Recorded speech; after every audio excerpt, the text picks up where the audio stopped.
Are. Hello, everyone. Welcome back to another episode of A Slice of Film, where today we're taking a slice out of James Bond, No Time to Die. I was trying to figure out how to phrase that, okay, Joe? I know you're staring at me like that. Like, stop it. you had the Stop pause. it. I'm like, ooh, did she have a hiccup? What's up? No, I was trying to figure out if I said James Bond, No Time to Die, or No Time to Die. So To I be just fair, said anytime I James Bond. talk on my show, I always I'm gonna do it this way, and then I never do it that way. So you're good. I'm fine about to see my pants tonight, y'all, but I'm happy to be back. I haven't recorded a slice of film in like 2 months. Ooh. And I haven't published a slice of film in over a month. It's like you So moved. It's weird. I know. It's like I moved. I started a new job, like Life. stuff. But Everything's coming up yes, Millhouse. yes. But I'm happy to get back into the swing of things. We've got a great month ahead of us with Split being the next episode, and then Dune, and then November is our Ghostbusters month, y'all. So like, woo! Jazz hands.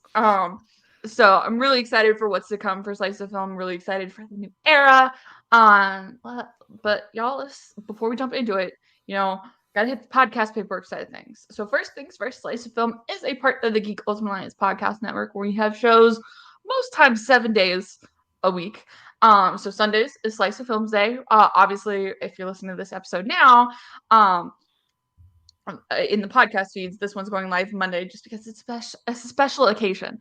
But typically we drop the episode into podcast feeds on Sundays. Mondays, you've got Chris with World's Finest True Believers one day, and then the opposite week, you've got Ranger Alliance with Clay, Joe, Jake, and Tony, like a mix of those sometimes. You never know. Every 3 months. Um, for 2 months. They have to make And it then, even more complicated at that point. oh gosh, no. I blame I'm Clay. sorry, you all just get credit like up front. And then Tuesdays you've got DC Alliance with Clay and Travis. Wednesdays you've got superhero discussions with Travis. Thursdays is Star Wars Alliance Day with Clay and I currently. And then Fridays is Chris and Brent. And then every other Saturday you've got Joe with a walk through the multiverse. So that is all the shows we've got currently on the Geek Ultimate Alliance Podcast Network. Slice of Film is a part of the Wabam Entertainment family as well, where there's shows like Mike and Joe at the Movies, or a Double Turn podcast if you're into wrestling, and Hops and Box Office Flops. So make sure you go check those out. I will leave the link in the description box for the Wabam Entertainment post, so you can go check out the feed. Really happy Landon welcomed me back. It was a great day. So, the Geek Ultimate Alliance Podcast Network does also have a Patreon if you're interested in supporting us. Sorry, y'all, I'm trying to like tweet and do this at the same time. So the Patreon has two tiers. The $1 tier gets y'all it just helps keep the film reels going around here, and the $5 tier gets y'all ad-free episodes, exclusive episodes, and any early episodes we may drop. If you can't support us on Patreon, which is perfectly fine, another very good way to support us is to review on your favorite podcatcher of choice. It does help put the feed into the listeners into it helps put the network into the feed of other listeners who may not be following us on social media. And last but certainly not least, or not last, second to last, this podcast does have ads. I will give you a warning before they appear, but just so y'all know now, we don't get to choose who the ads are from, nor how loud they are, nor how many times you hear the same ad in the same episode. So I do apologize in advance, but we do appreciate y'all listening to the ads, as they do help support the show and the network as a whole. And finally, we will be talking about spoilers for James Bond, No Time to Die right now. It is currently in theaters, and that is the only way you can get it right now. So if you feel safe, go check it out. But if not, I believe it will be available in 45 days for pay-per-view viewing, like rent or whatever your preference is. So with that, we are going to dive into the non-spoiler discussion, just general thoughts, kind of how you think it went. And then I am going to ask where this would go ahead and rank in your overall Daniel Craig James Bond movies. And then In after my that, we'll top take an ad 5. Oh, There's I only see what 5, you did Joe. there. There's only 5. I know. You clever fox, you. So just kind of where does it rank in your Daniel Craig James Bond movies? And then after that, we'll take an ad break and dive into spoilers just so there's a difference so y'all can kind of, if you haven't seen it, turn it off, come back. So with that, Joe, since you're so eager to participate, what are your thoughts on James Bond No Time to Die? I had a lot of fun. Well, okay, so I had a lot of fun with the movie.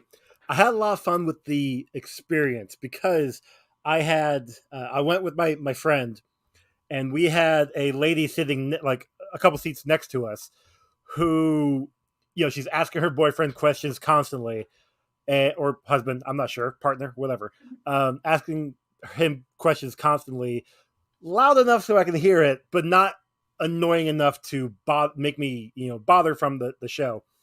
Uh, the opening scene is a fun one because it happens that the opening scene happens, and I picked up on it right away because I had just watched Spectre earlier in the week, and it is, I'm not gonna say it's a throwaway line, but it's a very important line that is said by the character to Bond, and I'm like, oh, okay, cool, whatever. So when it hops up, I'm like, oh, I know what this is. And the one girl's like, I totally didn't see that coming. And I turn to my friend, I'm like, I did because I watched Spectre. All snooty like. You did homework. I did. But that being said, no, this was a fun movie. There was a few moments that I was actually shocked by, a little saddened by. But all in all, this for the last Daniel Craig Bond movie, I had a lot of fun. It was really good. Chris, what did you think? I have been a big James Bond fan. My first Bond film was Pierce Brosnan's Goldeneye, then when it came out. So after that, I was hooked. My dad was big into James Bond, so it became kind of, I must see all these films. So I've I've not been a novel reader of James Bond necessarily. One day that may be in the ever growing list of things for me to do when I retire. It's many years away, but the seeing kind of an era close, because the Pierce Brosnan era, hot take, not a hot take, ended horribly. It was it was I agree with that. The last film, especially when I hear Pierce Brosnan say that half the time they were basically drunk on set doing that film and just not taking it seriously. Shit, that makes sense. I didn't even think about that. So Sorry about it cussing. went out with a very much silent fart in the wind at that point, unfortunately. So it started off strong and just got lost in its own shadow. So when Daniel Craig, this is my second one that I was alive for, to see it kind of close like this. I take what Travis said and the guy said on Geekverse. They did things in this movie. I was like, there is no way they have the gall to do this in a James Bond movie. And they did. And I think it was a fitting conclusion. It was very different from many James Bond movies of the past, but it worked for this version of Bond.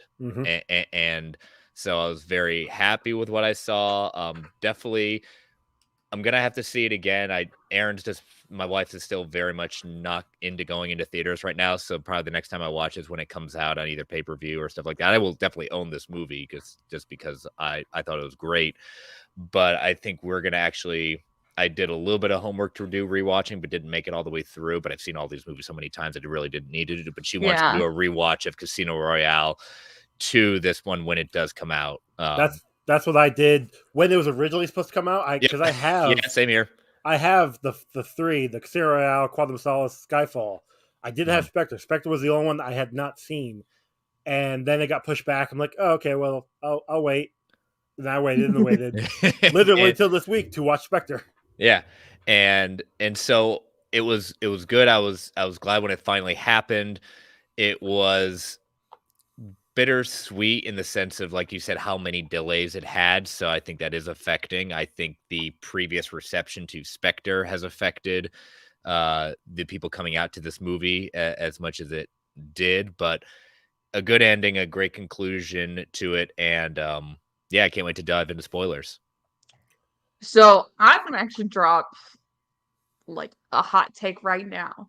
Oh, Spectre is actually probably my number one right now. okay. Oh wow. Okay. So That's not I as really a hot. enjoyed That's not Spectre. as a hot take as I thought you were about to I'll do. say this isn't my number one, so you're fine. Yeah. I'm not Travis. But like I've heard like the hate that Spectre got, and so like I thought that was a hot take, but apparently not. So just real quick, S Bubs is in the chat and he said his ranking would be No Time to Die, Skyfall, Casino Royale, Spectre, and Quantum of Solace. That's respectable. Yeah. I struggled with those for like placing them, but I think this is reasonable, very reasonable. He said he's also been watching one every week for the past 4 weeks. So Matt and I had never seen like any James Bond at all.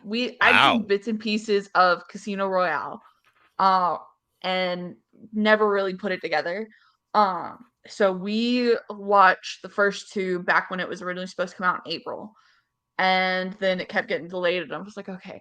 So we watched Skyfall and Spectre within like the past 4 days before we watched this. But I really enjoyed this. I thought it was a great send-off for Daniel Craig's James Bond. I teared up at the end personally.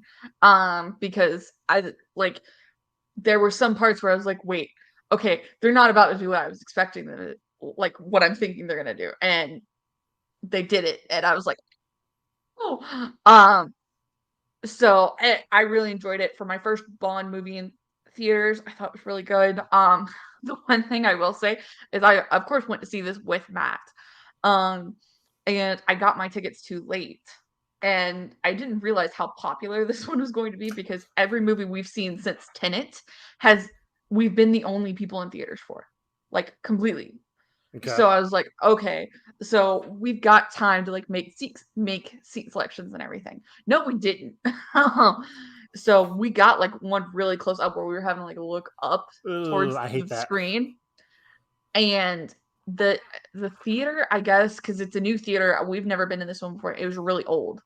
And so we watched a trailer and I was like, I'm gonna be sick because I know how like action-packed James Bond is. Mm-hmm. And I was like, this is gonna be a nightmare. So I had to go like find a seat in the back and like get the theater to switch my seat.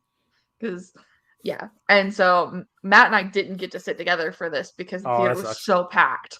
But I was so thankful I switched because he doesn't get nauseous and he was getting nauseous towards the end, he said. So watch this in a back row where you can stare at the screen and not up at it. Because that was my theater experience. I really that's interesting because I did not have a packed theater. Although my theater wasn't a huge one. It was actually one of the smaller ones in my theater. But there was maybe 20 people.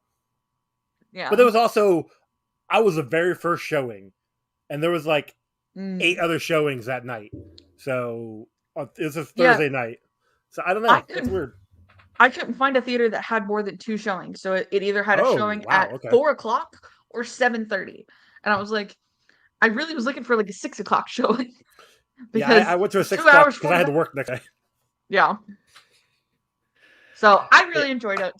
Yeah, my theater was, I think, outside of the one seat that was empty sitting next to me because I basically, when I buy my tickets in my theater, I always sit in the same exact, not because I'm Sheldon, just because when I buy my tickets, no one has bought tickets yet at that point, so I always choose the same exact seat. Yep. No one ever sits next to me, usually, because everyone wants to go with a couple, and sorry, like I said, my wife doesn't feel comfortable going to theaters at this point, so here we are. But yeah, mine was sold out. Yeah, there was. I think there was. Yeah. Yeah, I think there was A through F. No, A through H rows in my theater, and like I got the last seat that was available when I switched seats. So you guys should move up to Indiana where there's nobody that goes to the movies. Oh, don't do it. No, stay away. I like going to Clemson football games too much, despite how we're doing this season. That's fair. So. Respect. So Chris, where does this one rank for you? I'm not gonna. You can give us your full ranking if you want. Yeah. But I can give you my full one. This right now is probably number 2 for me. Skyfall by and large is my number 1. I love Skyfall so much. I have seen that movie probably 4 or 5 times. I own a one of the bulldog, the destroyed bulldog from the where Bond famously says the whole office goes up and the whole office is destroyed, and that's the only thing, that freaking thing is the only thing left. I have that on my desk in my office, so I have one that was used on set. That's how much I love that movie. So that's my number 1. This one now ranks number 2. I love, and I'll talk about like all the callbacks to not just the previous films, how it ties up a lot of loose ends, a lot of things that were hanging out there, and pays homage and tips of the hat to all the past Bond eras. Number 3 is probably Casino Royale, and that goes back and forth between that and Spectre. I think the only reason Casino Royale wins out is just because I think Spectre becomes very almost too long for its own good. I know this, No Time to Die is the longest one at that point, but I think at some points that movie does drag on a little bit too much for my taste. But I think with that movie, it has the problem of we've been building and building and building to find out who this organization is, and they had to do a lot to kind of show where it's been. So I would say Casino Royale, Spectre, and like S-Bub's Quantum of Solace. Unfortunately, I'm gonna have to get through it with my rewatch with Aaron when we start that. But Quantum of Solace is my bottom. It was an unfortunate sophomore slump for that one, but it didn't destroy my hope that they would come back. In Skyfall, they came back swinging hard on that one. But yeah, Skyfall's always right now is my number 1 for the Daniel Craig era. Gotcha. So Joe, what you got? I know everybody gives Quantum a bad rap. I'll say bad rap, but when I watched it, I didn't see that one in theaters. I was able to watch it immediately after Casino Royale. So that gave me a better experience with it. It's still the bottom of my list, but only because the other films are better for me. But I don't know. I guess I had a better experience with Quantum than everybody else. But that being said, Skyfall is number 1. Amazing movie. Really, really loved it. Casino Royale is my number 2. Great outing for the first time. I've got Casino Royale was one of those where the first time I tried to watch it was with my ex-wife, and she's a huge Bond fan. It was one of those where we went and saw the last 2 Brosnan films in theaters when we were together. And she loves Bond. She grew up watching him, watching Connery, watching Moore. Mm-hmm. So when we got to Daniel Craig and we got to James Bond or to Casino Royale, we rented it. Mm-hmm. Starts out and it's nothing like what she knows and what she remembers. And she's like, I don't like this. I think we made it through like a third, maybe a half of the movie. And she's like, I can't watch this anymore. This is crap. So I didn't get to watch it for years. And then when I did, I'm like, this is awesome. This is an amazing movie. I don't know why she didn't like it, but whatever. No Time to Die is my number 3. And it's only that because, and this isn't really a spoiler, but I felt it was too long. I know, Chris, you talked about this 2 hours, 43 minutes. They could have cut out a half hour of it. And I don't know where, because I've been trying to think about that since I watched it. Because there's a lot of parts that are needed, but it also feels like it was drug out a little too much.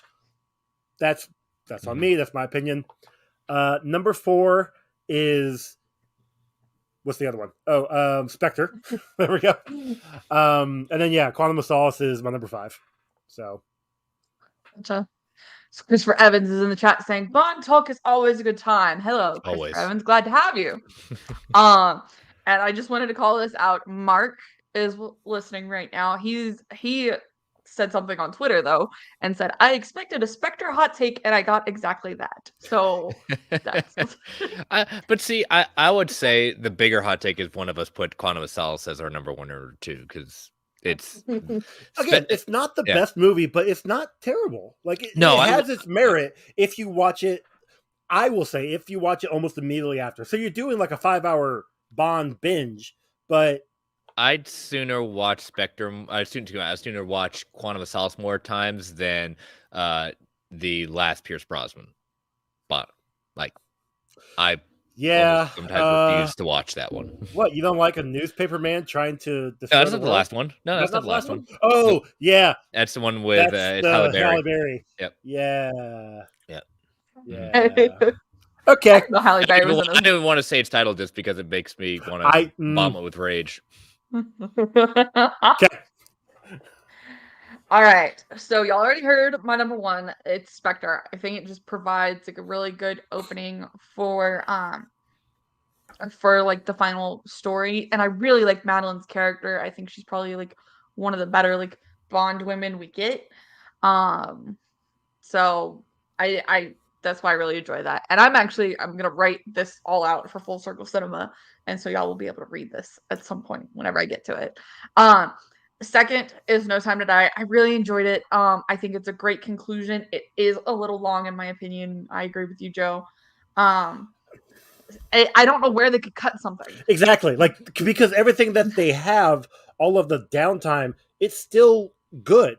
So, well, not good. It's not. I don't want to say good. It's still needed because it's dialogue that is kind of important for later on. I don't know, but it just still felt too long. Yeah. So it feels long. And if it was more in like the 2-hour 15-minute, 2-hour 25, then like I think I would put it number 1. Number 3 for me is gotta have to be Casino Royale. I love Mads Mikkelsen as a villain. He's just really good. Keith. Yes. And I like it's funny, as Bob said, Casino Royale would be higher for him if he enjoyed poker. I saw that. The things I grew up doing with my dad was he always just enjoyed like putting on poker while he like cooked or something. And so I like learned the rules during that, and I just really enjoy poker. So that's why it's up there for me. Next would have to be Skyfall, and like any one of like 2 to 4 could like vary, I think, because it's really good. And then Quantum of Solace, it's actually been a while since I've seen Quantum of Solace, so but I also don't remember it. So that's why it's number 5 for me right now. One thing I did like, and about the Daniel Craig era by itself, is that they all are connected. We had some connection with Roger Moore where we had a few characters like Jaws who spanned 2 different movies. Obviously, in Q was the same Q from Connery all the way until Brosnan, until he passed away. We had M, go from Brosnan to Craig.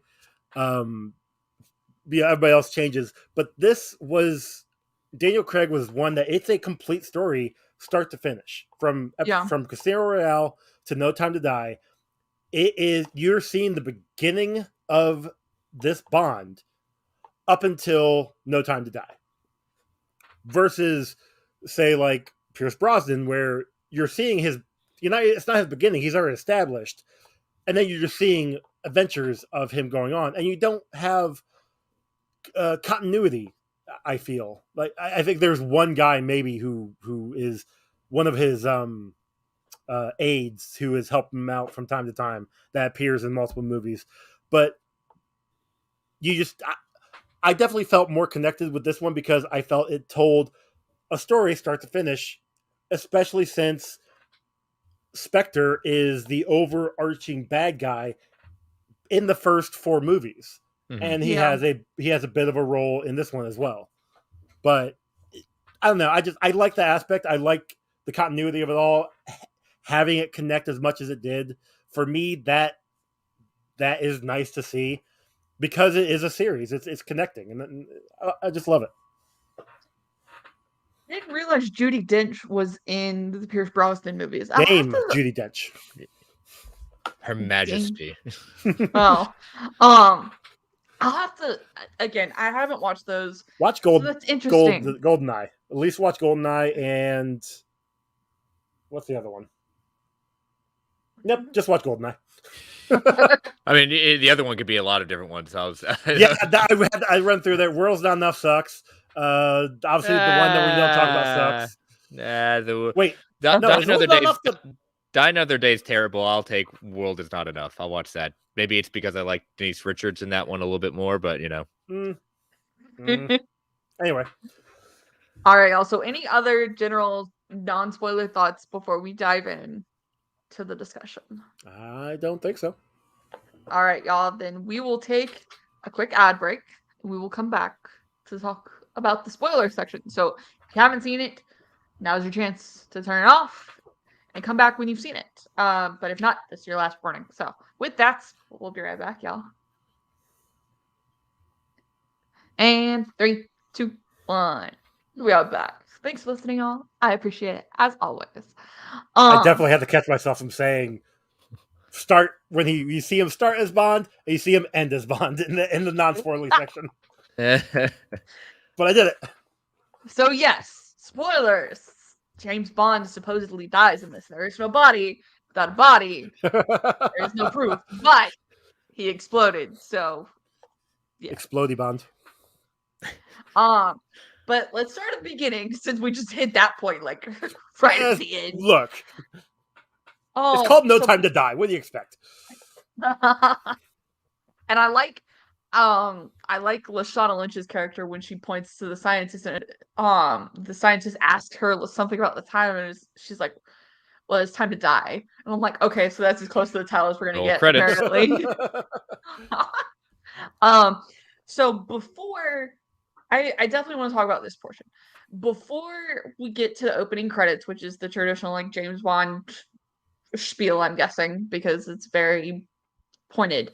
But we have about 15 minutes of film involved. So we get our first kind of glimpse into Madeline Swan's like backstory, because we know her mom died and the first person, like her dad, kept a gun under the sink that was part of Spectre. That's how she knows how to use it. That's so I knew that.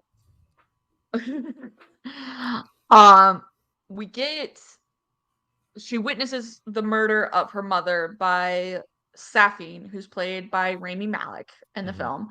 And Madeline ends up shooting Safin as he searches for her, but he survives. And then basically she's chased out onto the frozen lake and ends up falling under, where he then rescues her. And that's kind of all we get.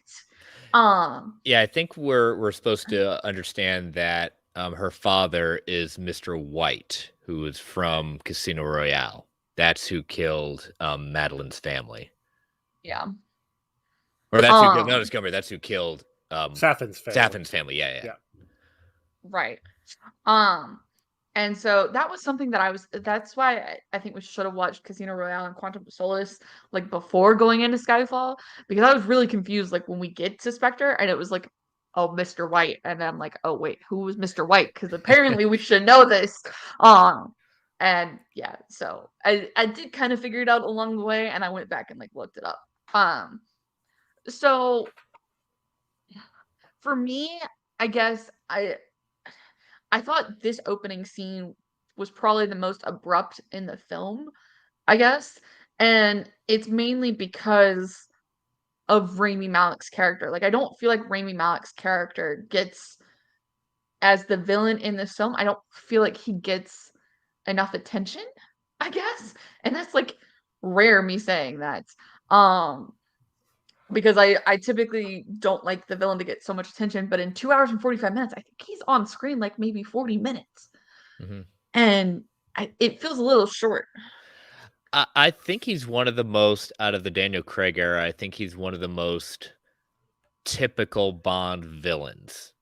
Okay. His whole idea of really just annihilating most of the world, and just taking over and things like that. And that's not neglect. That's not saying Rami Malek did a bad job. I think he did a great job with the character itself.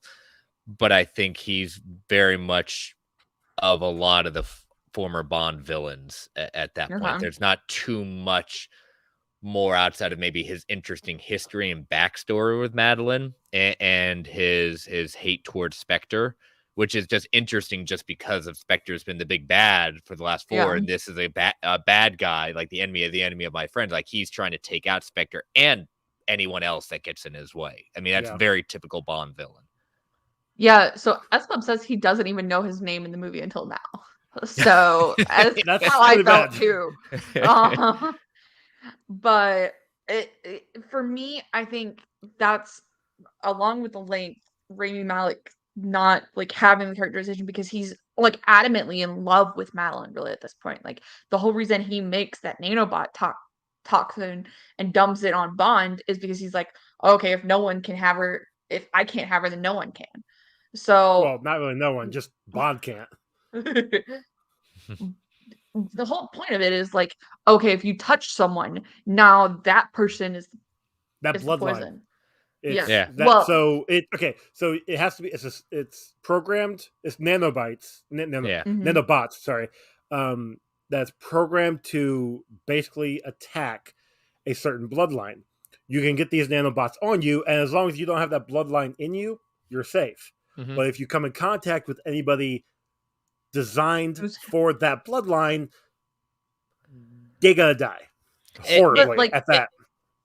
And it's very interesting because when you watch the title sequence, you know, especially in a lot of these, they always kind of hint towards things that the movie's about. Mm-hmm. There is a very key sequence in that beginning title opening where they show DNA strands. And so at that point, we don't know anything about that. But I said, okay, they're showing DNA strands a lot. This is going to have to be a big part of this idea. And that's a scary technology that is not too far off, you know, from being real.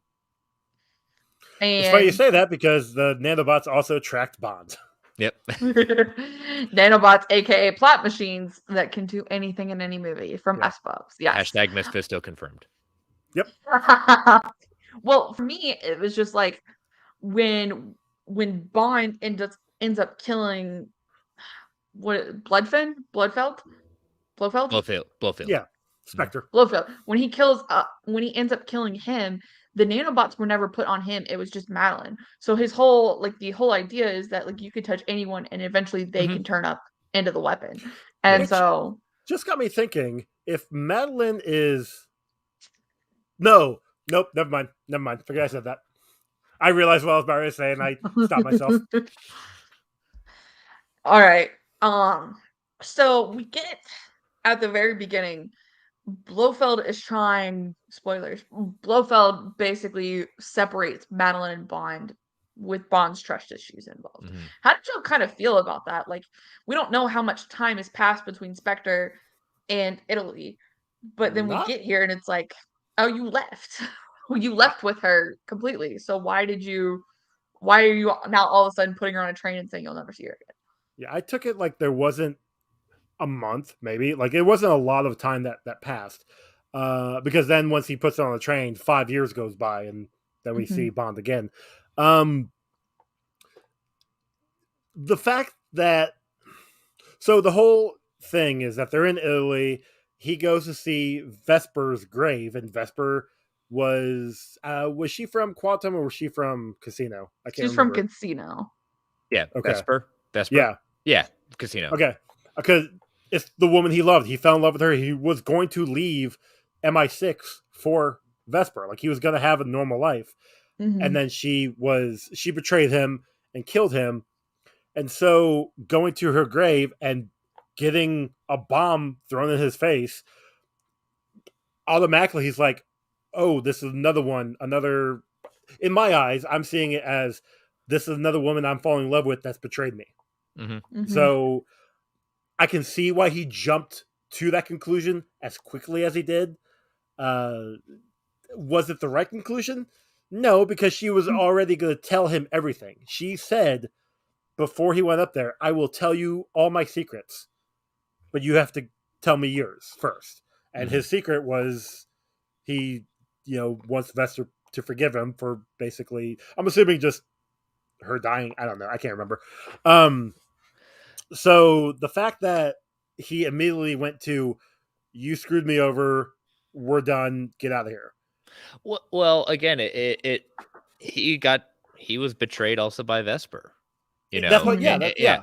And so he's already got, only one, he's a spy. He's a trained spy. You see that you got to stop looking over your shoulders at that point. Okay, good job trying to tell someone who's trained most of their adult life to be a spy at that point. Don't look over your shoulders. No one's after you. It's not paranoia when they're really after you. Well, yeah, exactly. Because it shows up, they were after him. So, but the fact that he's held a torch, as he said, forgive me, he still blames himself for Vesper's death. Mm-hmm. And especially when they're driving up to the villa they're staying at, him saying, we have all the time in the world, don't rush. One, it's a cool line in the sense of he's starting to feel that I have my life ahead of me now. I'm done with the agency. I'm done with MI6 at that point. But it's also a very, very nice callback to the movie On Her Majesty's Secret Service, George Lazenby's movie as Bond, because this is when, spoiler alert for a very old movie, I'm sorry, I'm going to spoil it for you. No. Bond marries the contestant Teresa de Vienza, also known as Tracy in the movie, and at the end of the movie they marry, they drive away, and Blofeld in that movie kills them, does a drive-by shooting and kills Tracy, and as Bond is holding her at the end saying we have all the time in the world. So that's a direct callback to that movie. Oh, nice. So hearing that is not just a callback saying, okay, something's going to start breaking them apart. If Madeline's not, I know Madeline was going to die because she threw out the whole trailers of it, but something is going to be, really seriously effed up. Yeah. Very soon. That's sad. I definitely plan on going back and watching the other Bond movies because, like, Sean Connery's amazing.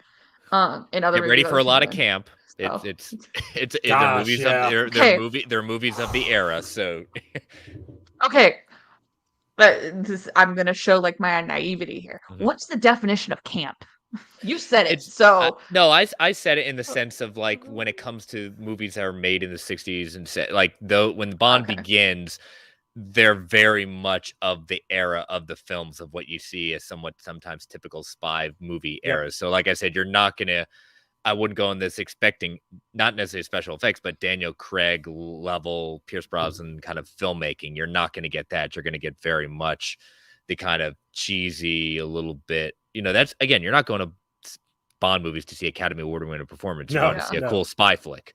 Yep. So I mean, again, if you're interested in it, I'm biased. I love most of the movies. There are some very much down on my list, but it's what kind of geared up the whole idea of the spy movies, in my opinion. Everyone kind of most spy movies like this kind of model themselves after Bond. Mm-hmm. Mm-hmm.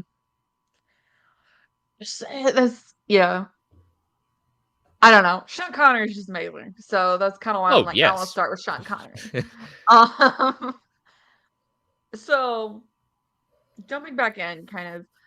So after the title sequence, we get the 5 years later remark, and we get, long story short, a scientist has been developing a nanobot project called Project Heracles, and it was approved by M, but it was off the books.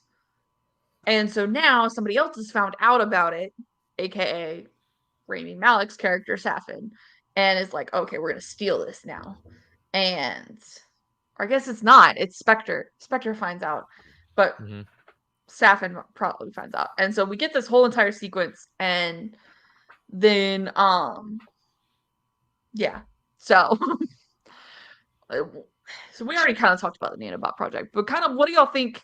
What did you think about Felix coming back? Because Felix wasn't in Skyfall or Spectre. Yeah, last time we saw him was Quantum of Solace. Yep. Yeah. I love Jeffrey Wright. He's so great. I was so sad. This is one of the parts I was sad about. Yeah. Not him coming back, but what happens to him on the boat. Mm-hmm. Yeah. And so as soon as I saw what's his face, what is his name? It's the double agent guy, like the American like States guy, Billy Logan Magnuson, Ash. I think. Yeah. Logan Mhm. Ash. Ash, yeah. Yeah. And I saw his character, and he's in what is he in? He's in HBO Max's show Made for Love, and he's an asshole in that show. And I was like, okay, Hey, so guess what? He fits in this part. He's an Yeah. he's a-hole an in here. asshole here. Like I was immediately suspicious, and then he shoots Felix, and I was like, son of a bitch. Yeah. It was one, it's Jeffrey Wright, so he's definitely one of my favorite actors. It's nice to see, again, another callback to who has been it. We got introduced to him in Casino Royale. He's been an interesting foil in just 2 movies and a third one of, him and Bond have been around this for many years, and we've only seen him in 2 movies until this point. They represent, again, the old guard going out, that they I think it was said best, like in this version of Bond, Daniel Craig is more of a blunt instrument than the, where we see him in Casino Royale, more of a blunt instrument than a fine-tuned spy that we got used to, starting with Sean Connery's, and even continued on with Roger Moore, stuff like even Timothy Dalton was a very underrated Bond. I agree with many people in my opinion, but also was a darker Bond in the sense of that. So Daniel Craig is a little bit of a cut of the tooth of that, but Jeffrey Wright, talking about the politics, the people aren't talking, and representing the times of like, we got to do even more back channels. Our governments are not getting along.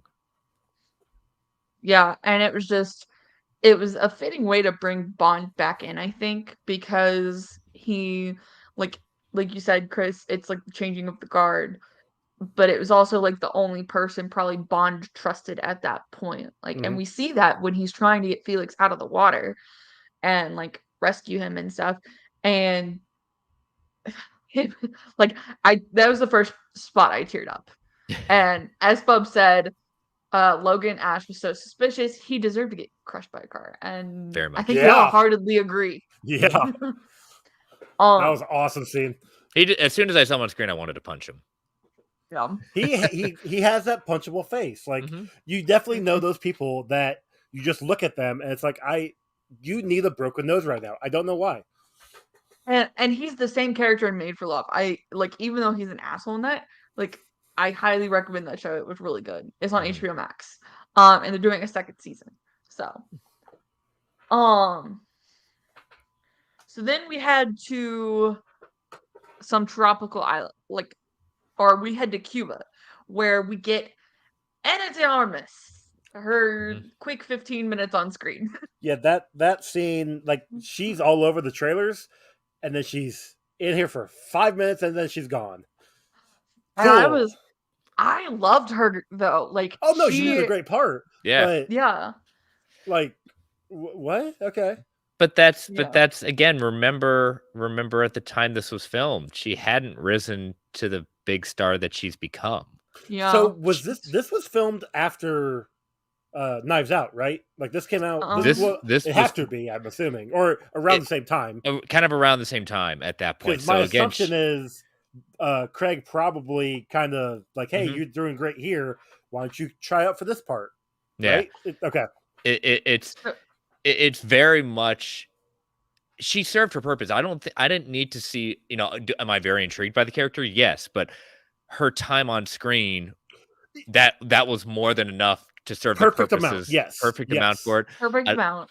I loved how, it's one of my first missions. I've only, been training for 3 weeks. They're just drinking the drinks. But I tell you what, like, buying the whole gun training sequence, her kicking butt at that point. I mean, it was for the 5, 10, 15 minutes she's on screen. It was a lot of fun. It was just very cool to see her playing off Bond. Yeah, and so the final script polish was in April 2019 by Phoebe Waller-Bridge. So she did that, and then the title No Time to Die was announced August 20th, 2019. So I would say it may be filmed in 2019, which was after or it was after. Definitely after filming was done Knives for Out was Knives filming. Out. Yeah, it'd be interesting to see when around she got cast at that point, but still, she fits the character. It's not overblown. She works really well. I don't think she takes away from it. I think she just adds another dynamic to this movie that's interesting. Again, like we keep on saying, the old guard to the new guard. She was cast April 25th, 2019. Okay, perfect. So, yeah. Okay. So,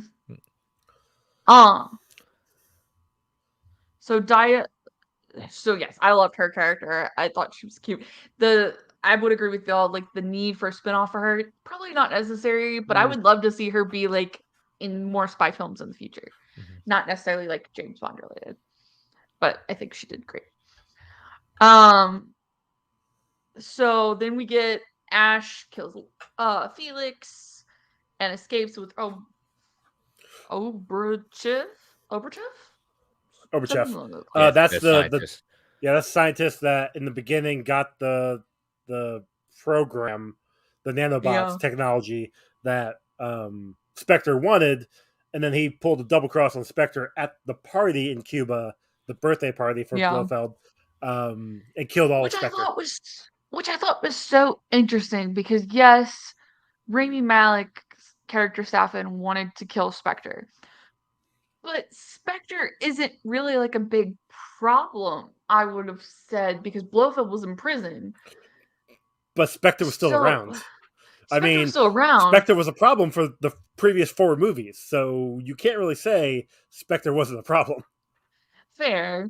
But I'm like, I guess, like, from the audience perspective, it's like, oh, wait, you're going to kill Spectre, who's been behind the scenes a lot, and not James Bond, who's been in like several headlines in newspapers about taking people down, and everyone knows his name. So like, I don't get why he's a secret agent because he's not very secret. So well, he's also been retired.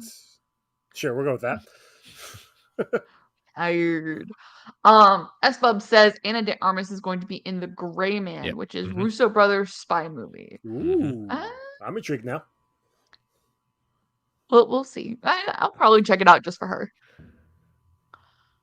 And so then we get Bond's return to England because he figures out he screwed up by working with the Americans and is now going to, because obviously we get the new 007. We forgot to talk about her. Oh yeah, she was cool. Nomi. I really liked her. Nomi, Nomi played by Lashana Lynch. And I thought she did a great job. I thought the way they played it was well done because a lot of people were very much were like, oh, you can't, like, she's going to be the new James Bond. She's going to be Jamie Bond. And I was like, oh, like 007's a role. It's not. They make it a point like 2 or 3 different times in this movie. It's just a number. It's just a number. Yeah. But it's just a number, but it carries weight for the fans. It carries weight for it's mentally to take a hit at the fans. It's like saying, we get it's just a number, but it carries essentially a history, even though not in this version, because like you said, like it's just the next one up at that point. So I do like Nomi when she tells Moneypenny, "I get why you shot him." I love that. I love that. I love that. That was so. I think did she say like everybody does it at some point in time? Yeah, yeah. Everybody tries at some point or another. Okay. Yeah. But I really like, and I liked, even though they threw out the "hey, it's just a number" part like several times, Nomi still says, "Hey, like, permission to redesignate James Bond as 007." But, yeah, toward the end of it. And she goes, "It's just a number," but it's still like it's I don't like that. Chris, come on. Really? I don't like that. Okay. That was my one beef about that. I get she's trying to say something to like defer to Bond at that point to say, oh, she redesignate him 007. No, it was I reinstate him as an agent, but they don't call him they more call him Bond throughout the whole thing, even after that, than 007. So I don't think it's necessary. Reinstate him as in 00 status, but you don't need to call him 007. I think that I get why they did it, but I just didn't like it. And that makes sense. I thought it was just like a nice, like, okay, we're gonna like throw out like, okay, it's just a number, but we're still gonna like respect it enough to like hand it back to him. That was the way I kind of took it.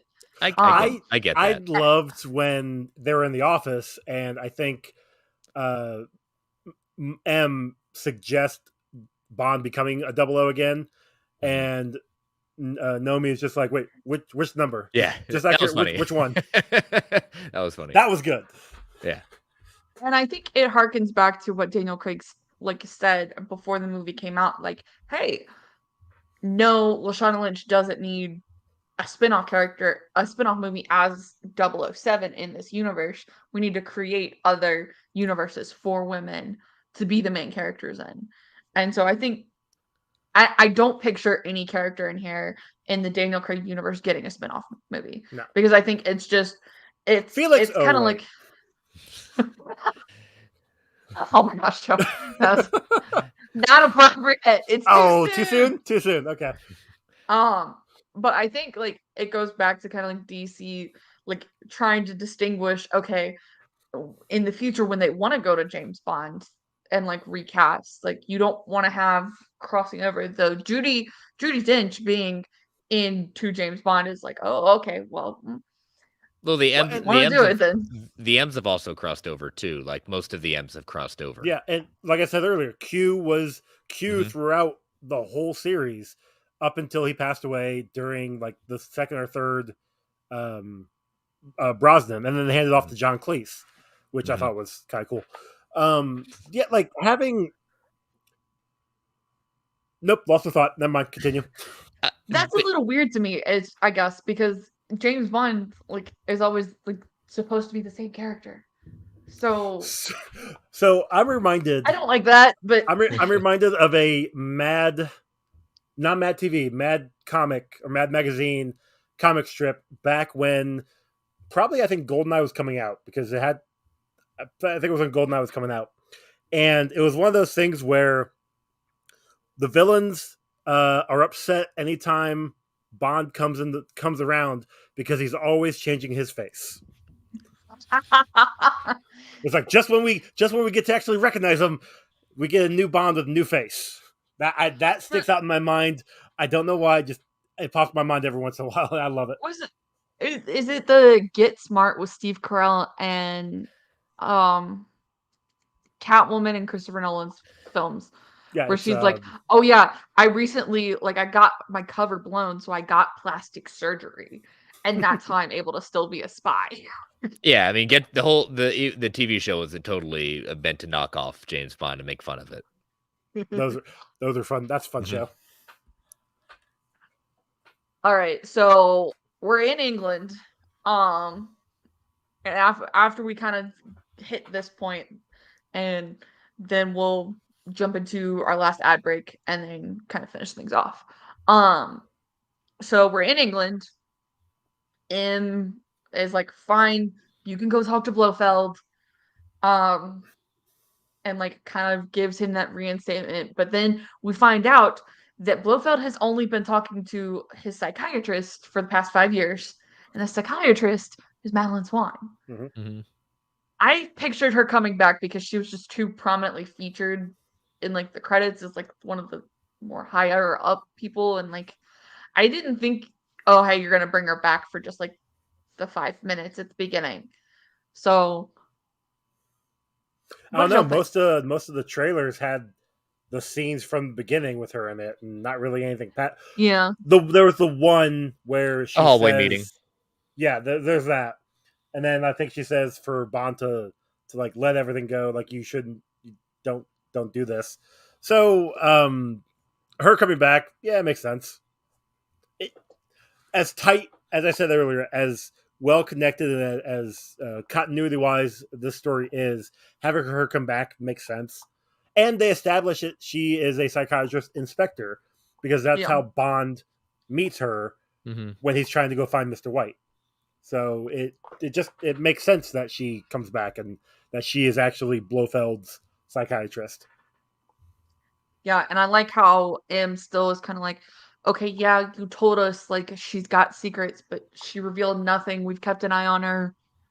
Blofeld talks to her, so just kind of keeping her around. But it's also interesting. Well, I'll save that for when we do the ad break. And so Madeline actually sees other people outside of Blofeld because obviously you don't get paid enough to see one patient. And this is about an hour 15, hour 30 minutes into the film. And this is Safin's next introduction into the film. And it's kind of like a, hey, I'm here. Don't forget about me. And it's kind of like a, okay, where were you for the beginning portion? And I mean, obviously he's in like the Spectre kill because that was his decision. But he goes on and is like, oh, we're meant to be, like that kind of thing. And then is like, hey, you owe me, so you're gonna do this for me, and put this on your wrist, and then touch Blofeld. Look, I love Rami Malek. I didn't like him as a villain in this movie, though. I don't know. He just didn't seem villainousy enough. But going with the other villains in the past Craig movies, I guess he's got the threatening aspect of, I'm not gonna say world domination, but holding the world ransom. He literally lives on an island of poison. Like if he want to kill somebody, he will. Yeah. But just Rami Malek himself, I've seen him in too many things where he's just not threatening, and so I myself didn't see him as a good villain. This scene with him threatening. Now, that being said, he threatens Elizabeth, and he's all but saying what we are kind of all. And this was another scene where the girl next to me puts it together right at that moment of when he's like, I can threaten you to kill you, not just you, but somebody else. She's like, oh, the thing. Because I remember seeing the moment she gets put on the train in the beginning, she grabs her stomach. I saw that, and I'm like, wait a minute. Come to the scene, and we don't see it just yet. We see it after the fact, back when she's at the cabin, that she's got a kid. So having her freak out was pretty fun. Hey, you know what? It was bound to happen at that point after all these years. We know. Wasn't there another, didn't he have another child in another Bond movie? Or am I confusing that with Doctor Who? Because I know Doctor Who, he's had kids. And they've had, they've come with Doctor him. Who have you watched? The old ones. Oh, okay. I've never seen the old ones. Yeah, never mind. Yeah.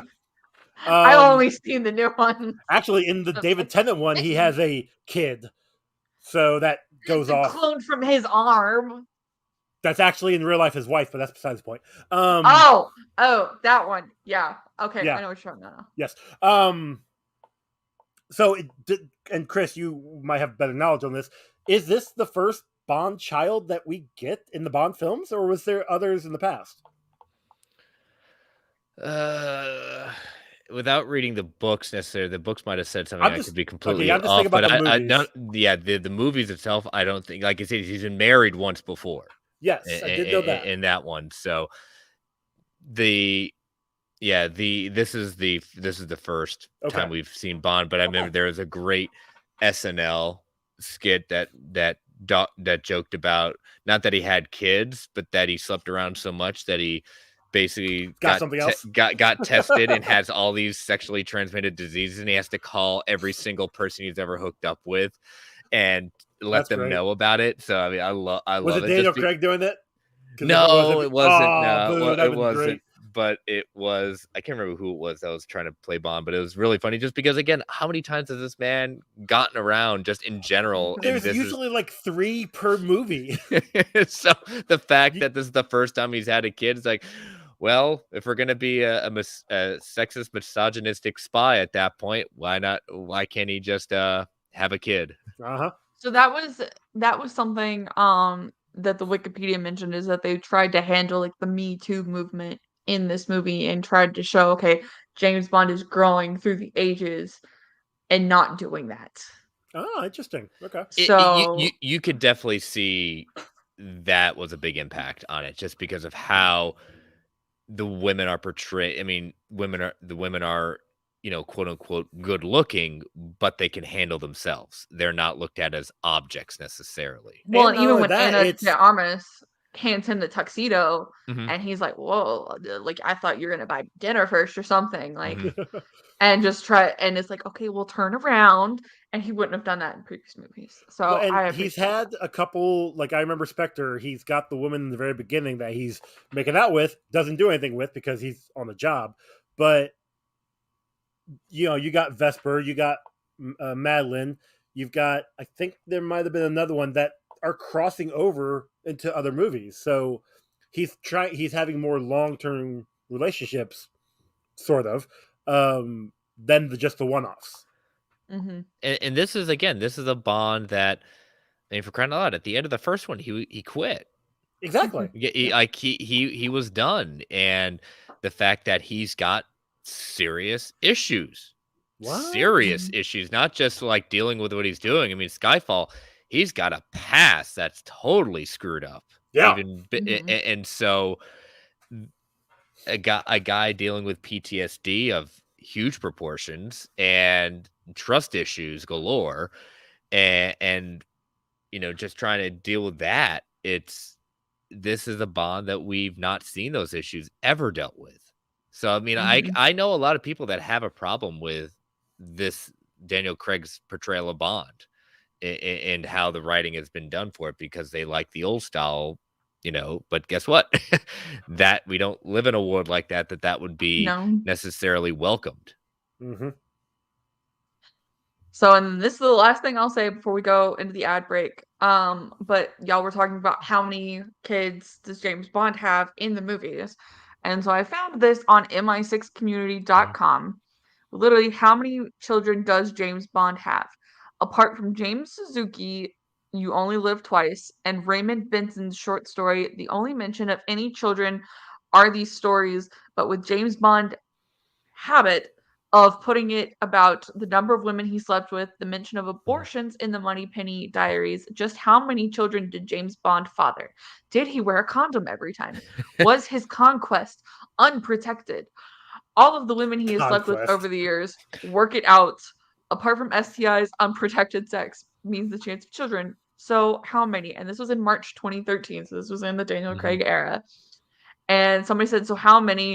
Is this like a guess how many sweeties are in the jar? What's the point to this? Do you really want us to discuss how many kids we think he's got? So Like I said, I none will. stood out in my mind, but you're right, I'd forgotten about that one. But again, it's Jeez. not one of my top movies to watch either. Wow. Okay. So with that, y'all, I will leave y'all to think about that. And we're gonna take an ad break and come right back. So stay tuned. And 3, 2, 1.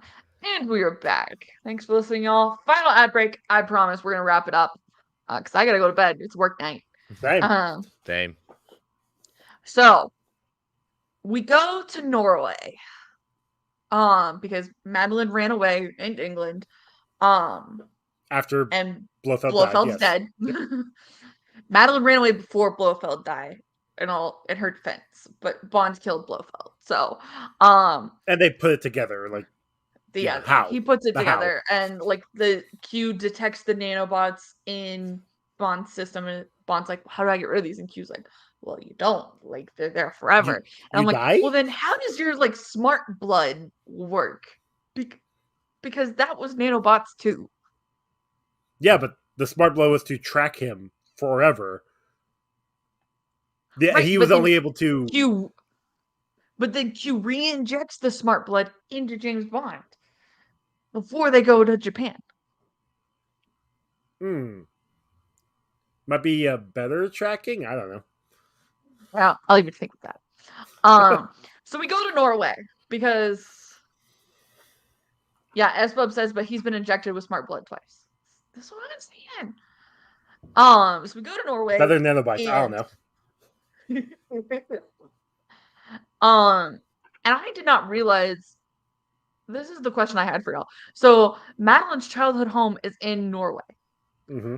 Why is her child there? That's her Because home it now. seems like they just live there.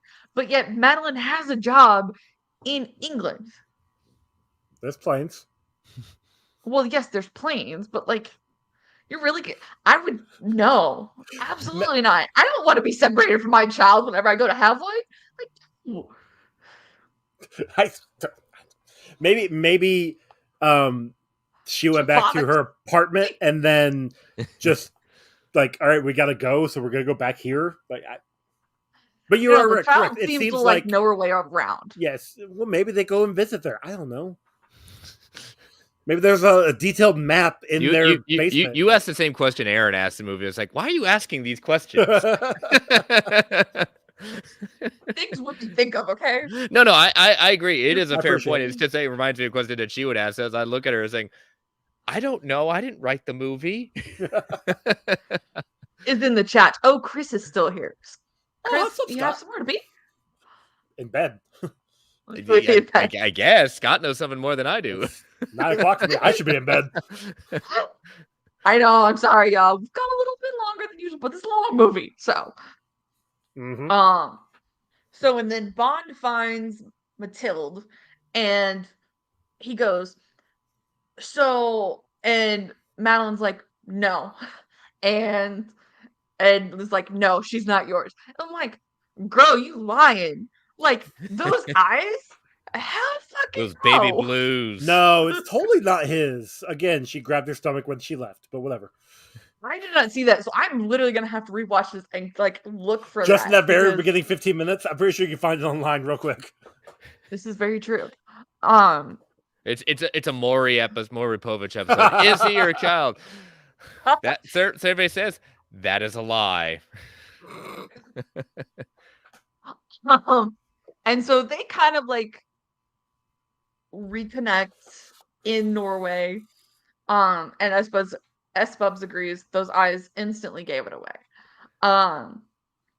So Madeline and Bond reconnect kind of there, like they're in bed together when like the people come to like drive off. Well, they're having breakfast is what was happening.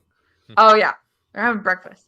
Because that's what he wakes up and Matilda's staring at him, and he cuts like this apple in this, like he's like shaving it. He's like, "How is it?" And she's like, "It's like the TikTok, like good soup." And so they're making breakfast, and Madeline's all happy and stuff, and then all of a sudden, like people are driving up, and Bond's like, "Okay, we got to get out of here. Like this is not good. This is not good at all." And then we get like the forest sequence. And I felt like this was really different from anything we get in Bond previously. Yes, we get like the car chasing scenes, but we got that at the beginning of the movie too. But this one's like, okay, we're in the forest, and now he's like actively just like traps and like pulls the tow cable and everything. And I thought it was a nice touch. That was cool. Though this probably could have been maybe like the one point where you could have cut the forest scene and just had them show up at the house and then like hide in the panic room and like hack it in. I think this is the one spot where you could cut, is what I'm trying to say. So, but I really liked it, and I really liked it, but said I could cut it. Never mind. Just shut up, Katie. No, it's a good scene. You're right. They could have shortened it up, not cut it completely, but just shortened it up maybe. Like I don't know. Like they had the car chase scene. It just seemed like, what? Okay, you're right. We already had one car chase scene, and now we're just getting cars from all over the fields cutting across, bumping, grinding. Like I don't know. Yeah, and so for me, it's like, and that the pandemic spoiled me. The fact that like I can like pause things in the middle of the movie and not miss anything and go to the bathroom. Well, like, you can pause this, just won't pause your watching of it. I don't know. So Madeline and Mathilde end up getting kidnapped. They're in the helicopter. And Bond's wondering where Nomi is because Nomi was sent off to chase Logan Ash. And Logan Ash, this is where he gets crushed by said car. that we said previously, very happy times. Because Bond's just like, oh yeah, breaks the branch, car Like, rolls. this is for Felix. F off. Yeah. So then we get basically on a plane in Norway with Q and Nomi, and we are headed to Japan. Dun dun dun. It's a disputed island. That is a Second World War base. And we get in like this cool like gravity plane thing. I thought it's the dynamics of things in these films just like so intriguing. And so Bond and Nomi are in the base, and this is where they're on the before they dive off in the fancy plane. This is where Nomi says hey, permission to designate him as 007 again. So this is where that line comes in. And then so we are on the island, and we find out that the base has been converted into a nanobot factory. And so we have the I guess the workers in that blue lake down at the bottom, like the blue water thing. And I was just like, oh, okay, so they're like harvesting some like special herb or something that's down there and like just trying to protect themselves from fumes because it's a World War base, so like nuclear and everything, like I don't know. And then all of a sudden at the very end, like you see people like flying into it and they're just like burning, and I'm like, oh, how does that work? Like because plastic does not protect you from acid. So But special suits does, apparently. Mm-hmm. Maybe. And so they only brought enough explosives to like take out an initial like I guess like the storing of the nanobots. Yep. And so now they're figuring out, okay, we've got to blow up the entire factory. Holy crap. And so Nomi is like planting the explosives and maintaining like the hold on the scientists to keep them from going anywhere, especially Oberchev, because they're like, okay, Oberchev's gotta go. Like, cut off his head, bye. Because that was the task. It was blow up the nanobots, kill Oberchev, and rescue Madeline and Mathilde. Not gonna lie, he reminded me a little bit of Alan Cummings' character in GoldenEye. Not the whole like I'm invincible thing, that because he never said that, but like the goofiness of like I am smarter than everybody and I know what I'm doing is gonna work. Mm-hmm. That it just reminded me of Alan Cummings. Because he just kept going on, and I was like, because he was cocky and he's like, I know what I'm doing is gonna work. Like, yeah, even at the very beginning where he's got like the smallpox sticker on his soup and is like, I thought that was funny. I thought that was hysterical too. I thought I agree. I thought that was pretty funny. And then he's like, I'm gonna like poison you and like watch you bleed. Or it was Ebola. It was like, I'm gonna watch you sweat blood and like fall apart. And I was like, oh, this guy's got some issues. Yeah. 2 minutes later, they die, so it's fine. It's totally fine. So we finally get the confrontation between Safin and James Bond here, and before that, we kind of Safin pulled Madeline's hair and has now created the nanotoxin, and is like, "This is my insurance policy," and then takes Mathilde through his garden of poison, and I'm like, and he's like, "Don't worry, I'll protect you," but like, okay, if you touch some of this stuff and like you prick it, like you're done. It's like he's just letting her go for it, and I'm like, psychopaths. And so Bond manages to kill all the guys that Safin had and is like escaping and everything. And Safin escapes with Mathilde. And then Madeline comes into the room where Bond was because she managed to hurt her bad guy that was watching her. And because they were going to try and give her a tea that would make her sleep, I guess. Is that what it was? She said that she knew about some a select amount of poisons, and that tea itself would have put her to sleep. Yeah, what she says. Was it sleep or was it blinding? Oh, you know what? It might have been blinding because then she shoves it in the guy's eye. Yeah. And so I'm like, I thought he loved her, and then he like sticks her with this like cup of poison tea. Look, love is It- makes you do crazy things. If you couldn't tell already, he's not really a good guy, and he's got some serious issues. What? I just like this is like my biggest critique of this film is Rami Malek's character. Like I've seen better bad guys Oh, I agree. That's that what do I'm things saying. for a love. Yeah, he's So- definitely not my top one for the Craig era, but Yeah. he serves his role for this movie. Correct. So Madeline and Bond are reunited, and then Mathilde comes out and she was hiding because she bit Safin, and I was like, oh well, I'm really surprised he didn't like poison his blood or something, and like just like left her to die, and because he lets her go, and I'm like, why wouldn't you like stop her? Like, What why was wouldn't the you? point of keeping her as an insurance policy then? Like, Yeah, that was dumb, but okay. as Bum says, Thanos loved Gamora, and look what he did to her. Loved. Come on, let's be honest with that one. He loved her for her purpose. Exactly.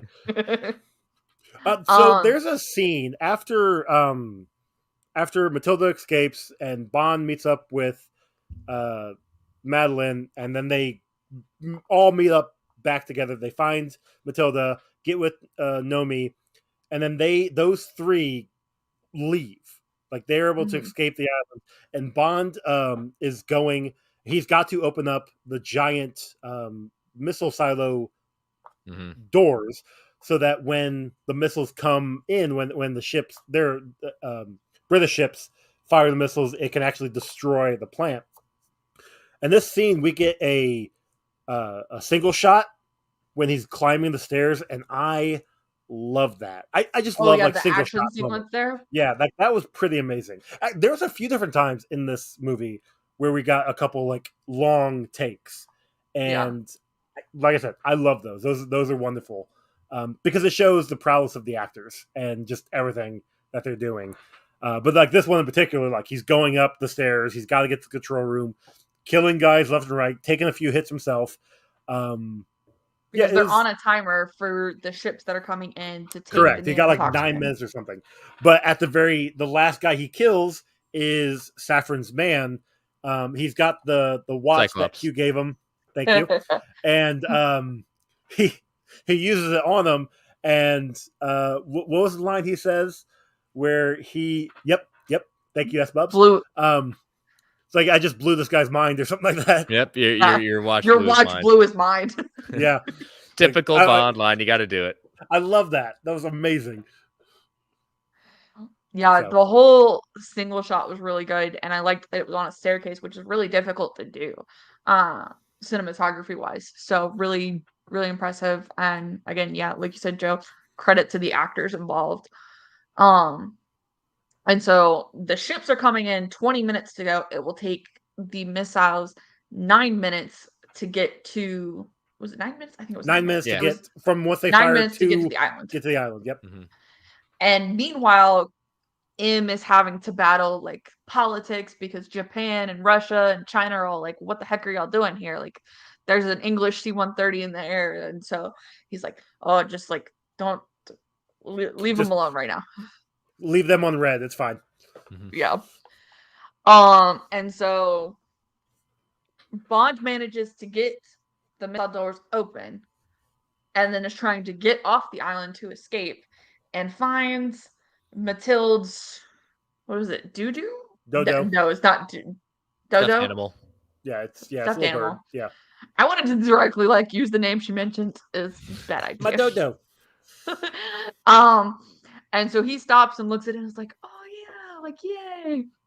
And then goes to get through the poison garden, and then gets shot. Well, you see the doors. The doors start closing. Yeah. Now he has got to rush back, and then he gets shot. And goes with the battle to end all battles with Saffron.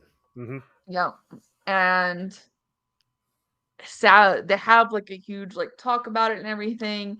Safin shoots Bond, which is basically going to prevent him from getting off the island, even if he doesn't get poisoned with the nanobots. And yeah.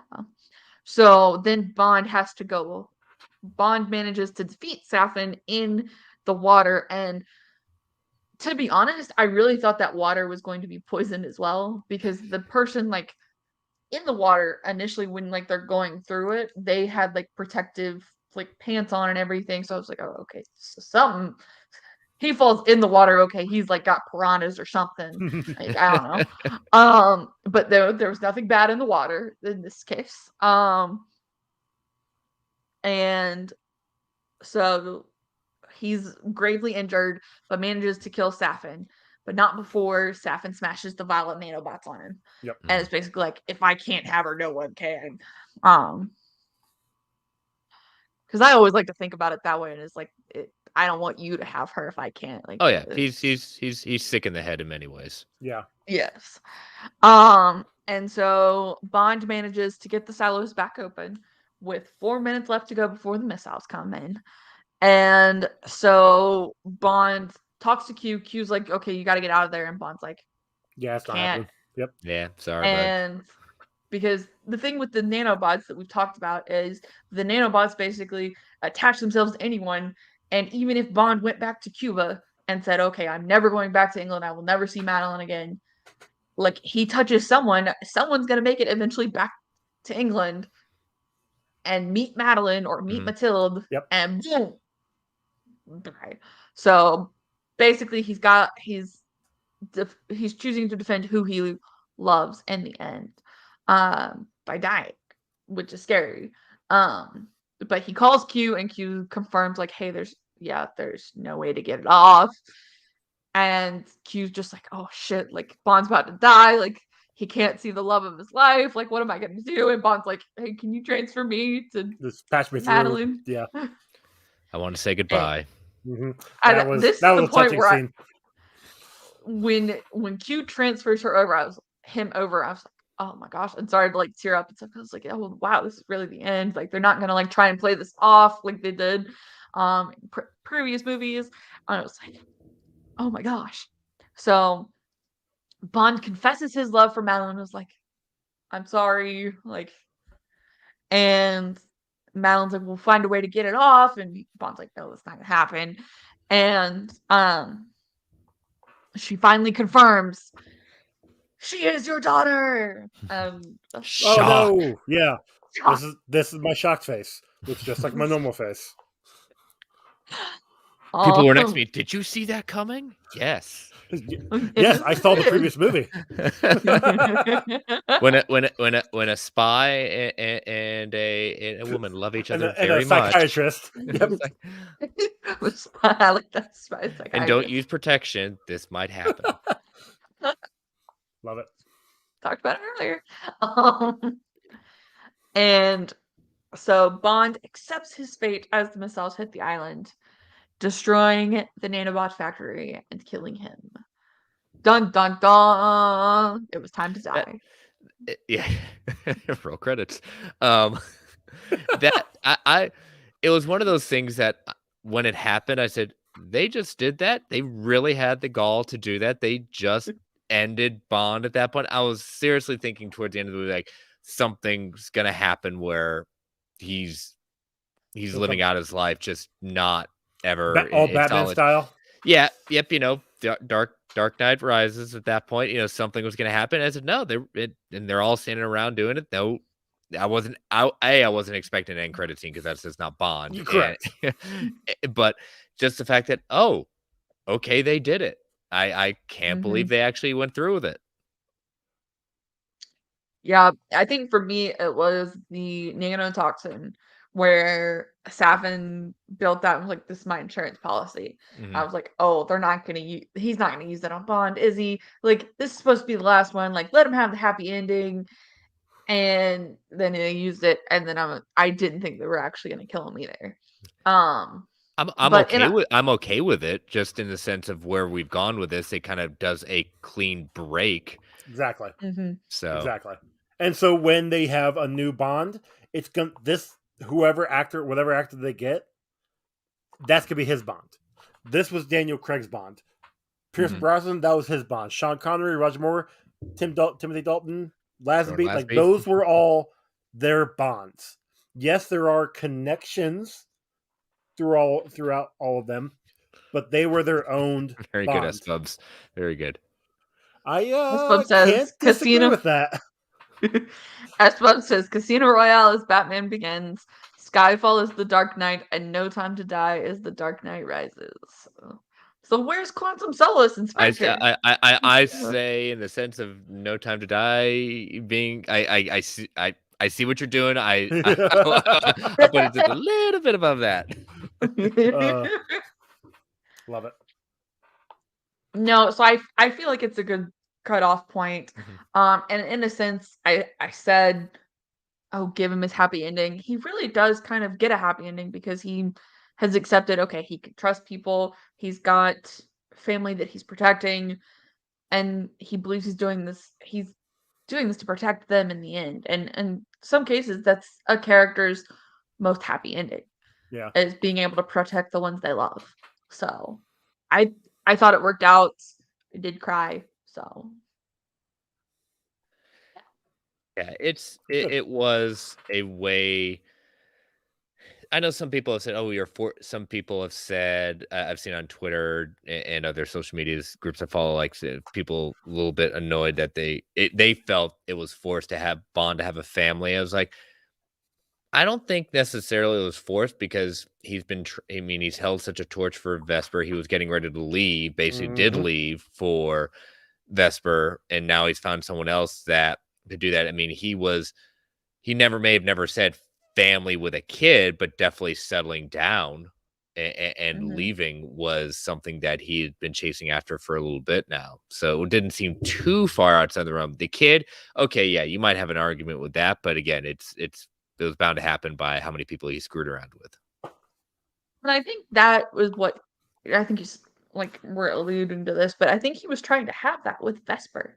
Yeah. So that originally, yeah. And he thought he had something along the lines of that with Madeline in the beginning until it all went sideways. And he's like, I can't. Why I can't trust people. Like this is ruining me. But he learns by the end of it, yes, I can trust her. It sucks that it took this long. It sucks that I lost an opportunity with this person because of my issues. Yeah. All right. So, final thoughts and a ranking. Or ranking, a rating. I'll give a ranking. Because we already did the 1 out of 5. So, Chris, we'll start with you. No, as I said earlier, I've said throughout, I really enjoyed this movie, even though it's my number 2, it's not my number 1. But my qualms about it are just somewhat minor things. It just really, Skyfall has always been my number 1 and will continue to be number 1 for the Daniel Craig era. No, we didn't say anything. Billie Eilish's song, good. I really my ranking goes. My Name by Chris Cornell is still my number 1 from the Bon Air Casino Royale. That was I love that song. I literally work out to that song almost every day just because it's such a good song. And then followed by Adele. Love her. So Billie Eilish ranks number 3 in that one. So I just want to make sure to call out that good, but just doesn't compare. But I think they did a good job. Also, one thing wanted to mention: this is the first American to direct a Ian Productions Bond film with Cary Fukunaga, I think the director's name is, and he's also the first director to receive a writing credit for the version of the film. Very nice. Yeah, for any version of the film. So it's interesting because again, it's been very typical. So my last thing of when we get a new Bond, I hope it's gonna be another unknown or someone an up and comer. I think so. Everyone's putting Tom Holland there, and I'm like, no, I don't see it. No, not now. Give him like maybe another decade, maybe a decade and a half. Don't see it. Still don't see it. Nope. So you mentioned writing credits just before you go, Joe. So we had Neil Purvis, Robert Wade, Kerry Joji Fukunaga, The who's the director. director, and Phoebe Waller-Bridge are credited as writers.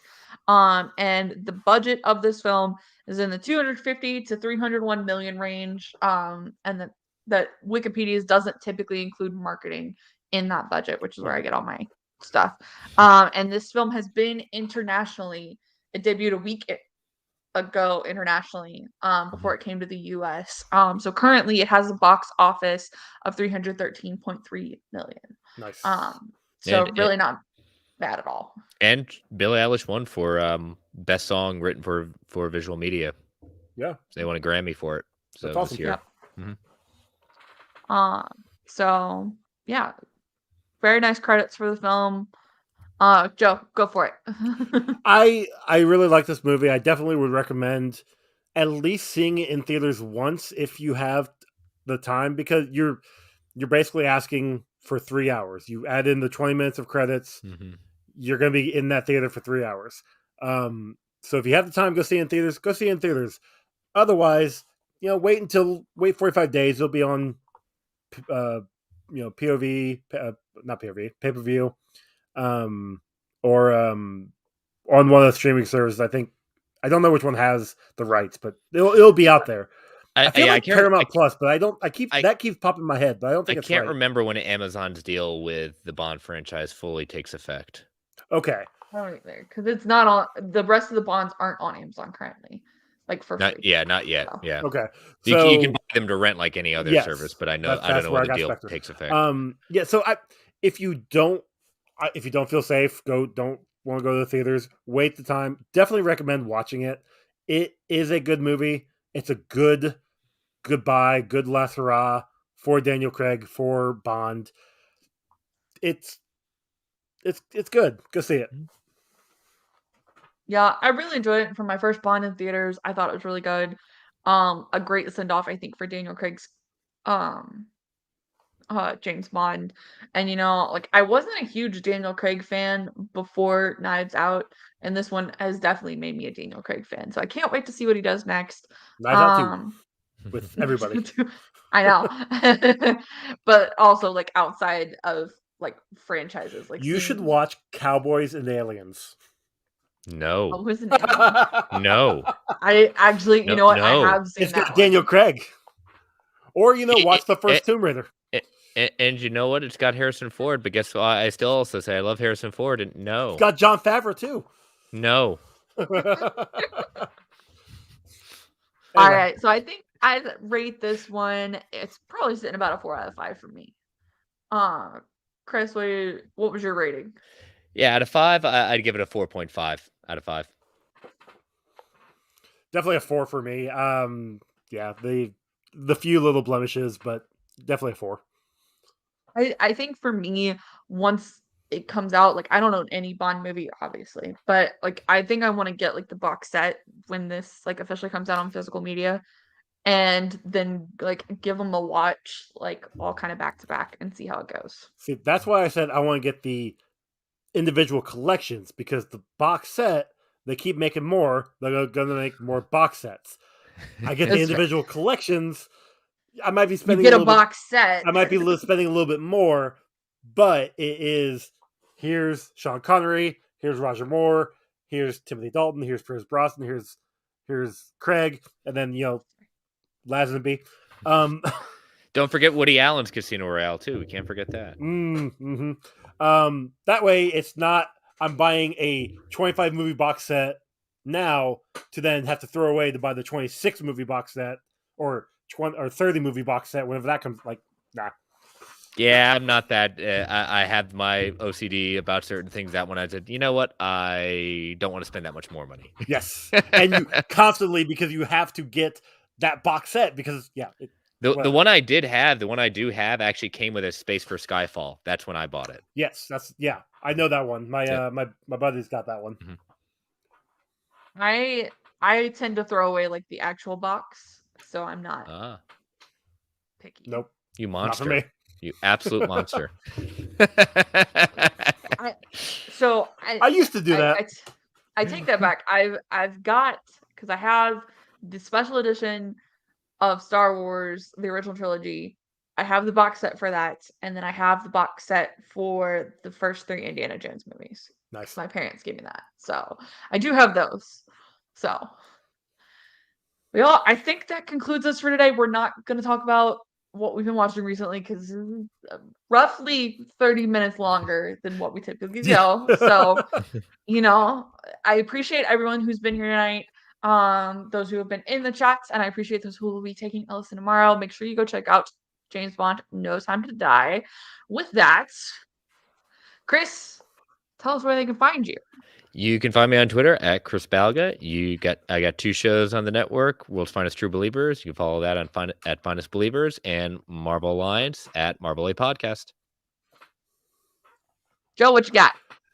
You can find me on Twitter at _actually_. You can find my show, A Walk Through the Multiverse, on Twitter at WalkTheVerse. I'm also part of Ranger Alliance, which is part of the network. That is Ranger Alliance with the E in Alliance as a 3. I blame Clay. You can also find my other show, Comic Book Rundown, on Twitter at Comic Rundown and on Instagram at Comic Book Rundown. Yes, and I will leave all those in the description box below. I started making myself a little Word document with all of the links that I need to copy for people, so I can just copy paste in the description. Makes my life a whole lot easier. I need to start actually doing that for the shows for when I put up Walk Through the Verse, because I thought Travis was doing it, but like the last 2 they didn't put it on there, so I guess I gotta start doing it. Just go back to the Spreaker notes at that point to steal from the others. Oh no, that's what I'll be doing. But I have everything in there that I typically use, like in the bottom part, and then I just write the description and copy paste what I normally do. Mm-hmm. A lot easier. All right, y'all. So you can find this show. It's on Twitter. It's at SliceOfFilm1. We've got through November covered. If you've got a holiday movie that you want to come talk on the show with, I'm planning December. So send me a DM there, or send me a DM on my personal Twitter. It's at SliceOfKatie. I'm usually there a lot, even if I'm lurking, because I tend to lurk nowadays, but I promise I pay attention. And then my other show is also on the Geek Ultimate Alliance Network. It is Star Wars Alliance on Twitter without the E or without, oh my gosh, without the A in the wars. I was like, E in the wars. What? No. There is no E in wars. Yeah, it was like, there's no I in me, but whatever. It's been a long weekend, y'all. But we are going to be talking about the first High Republic manga this week on there, Clay and I. So we will be live Wednesday talking about that, and that audio will drop in the feeds on Thursday. So make sure y'all check that out. With that, I want to wish everyone a great day or night, whatever time of day you're listening or watching. And we'll see y'all next time. Bye, y'all. Later.